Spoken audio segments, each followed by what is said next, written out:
Il y a plusieurs semaines, j'ai pu mettre la main, comme beaucoup de personnes, sur Metroid Prime Remastered. Une version remasterisée du classique, sorti en 2002 sur GameCube. C'est un jeu qui m'avait profondément marqué quand j'avais 11 ans, donc inutile de dire que j'avais vraiment hâte de le redécouvrir. Et c'est fou parce que j'avais complètement oublié à quel point ce jeu était cinématographique.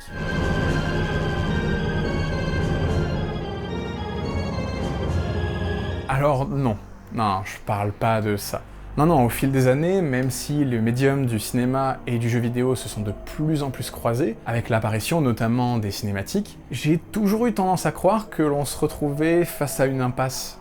Bah oui, parce qu'au final, tout ce que fait le jeu vidéo avec ses cinématiques, ce n'est que singer le 7e art au travers de différents fantasmes, notamment celui de découvrir nos héros vidéoludiques préférés dans un cadre qui les met en valeur. Car quand on y pense, la spécificité du jeu vidéo n'est pourtant pas dans sa capacité à créer des images en mouvement, comme peut le faire le cinéma, mais plutôt dans le fait de nous mettre, manette en main, au cœur de l'action, en nous donnant un rôle à jouer. Le jeu vidéo est avant tout un médium où l'on est actif, contrairement au cinéma où l'on est passif au final. Donc non, quand je parle d'aspect cinématographique pour Metroid Prime, je ne parle pas de ça, mais plutôt d'une autre spécificité du cinéma et qui pour le coup s'imbrique de façon très organique avec le jeu vidéo. Je parle de la mise en scène.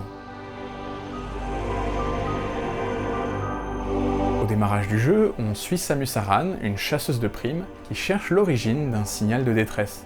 On se retrouve alors à débarquer dans une station spatiale en apparence abandonnée et qui semble avoir été partiellement détruite. Plus on avance, plus on comprend que quelque chose d'important s'est déroulé ici. Et à la manière du cinéma à l'époque de ses plus primaires origines, tel un film muet, le jeu applique à la lettre l'une des plus grandes qualités de la narration cinématographique. Le show don't tell. Et en nous proposant de scanner divers éléments de notre environnement, le jeu nous invite, à la manière d'un enquêteur qui arriverait sur une scène de crime, à décortiquer les différents événements qui ont eu lieu. On comprend donc peu à peu que quelque chose s'est libéré et a dévasté la station, et que tout porte à croire que ce quelque chose est probablement encore là.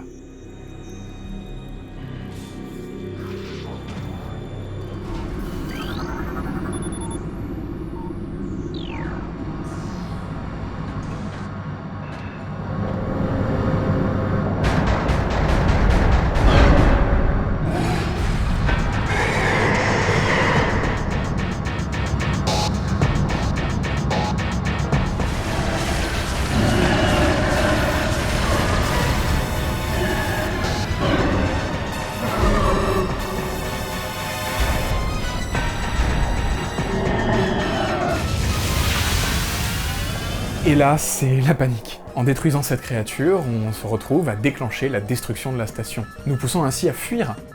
Une simple fuite? Non, car tous les éléments que l'on avait pu scanner sur notre passage à l'aller se retrouvent à prendre tout leur sens au retour, telle une suite de fusils de Tchekhov.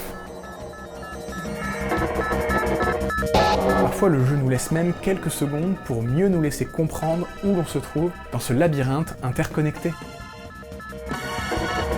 Et au milieu de cette fuite, on se retrouve face à notre plus grand ennemi.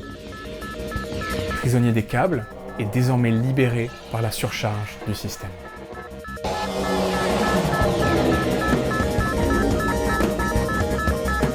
On tente de le suivre, mais trop tard.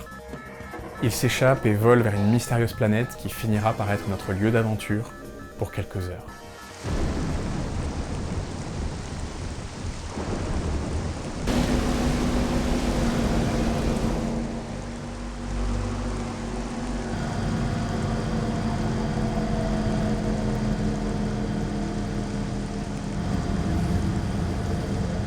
Franchement, en rejouant à cette version remasterisée, j'étais sur le cul. La mise en scène est toujours aussi percutante, et elle crée une immersion plus forte que dans beaucoup de jeux auxquels j'ai pu jouer, jouant sans arrêt entre les indices que le jeu nous a laissés à l'aller et les réponses que l'on obtient au retour, alliant à la fois le meilleur du jeu vidéo et du cinéma pour simplement réussir à nous plonger au cœur de l'action et nous faire ressentir chaque émotion. C'était juste merveilleux à vivre. Et c'est sans parler du retour de ce même décor quelques heures plus tard, qui est cette fois-ci immergé sous les eaux, et que l'on découvre, encore une fois, différemment, au travers d'une mise en scène à la fois mystérieuse et oppressante.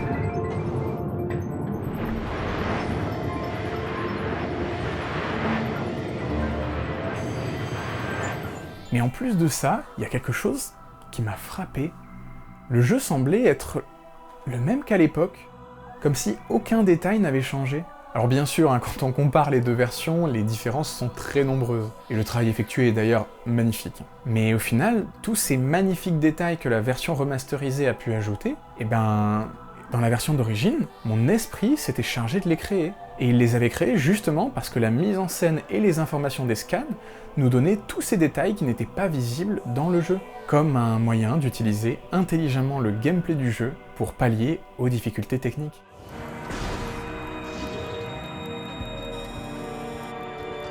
Donc voilà, franchement, c'est indéniable que Metroid Prime, à son heure, était un grand jeu. Et la réussite de ce remaster, aussi bien sur le plan technique que critique, montre ô combien ce jeu et sa mise en scène n'ont pas pris une ride. Et si vous n'y avez pas encore joué et que vous aimez ce genre d'univers, je ne saurais que vous conseiller de le découvrir et de ressentir toutes les émotions que ce jeu a à vous procurer. Car c'est avant tout ça, la force du jeu vidéo. Utiliser l'action de jouer pour générer des émotions.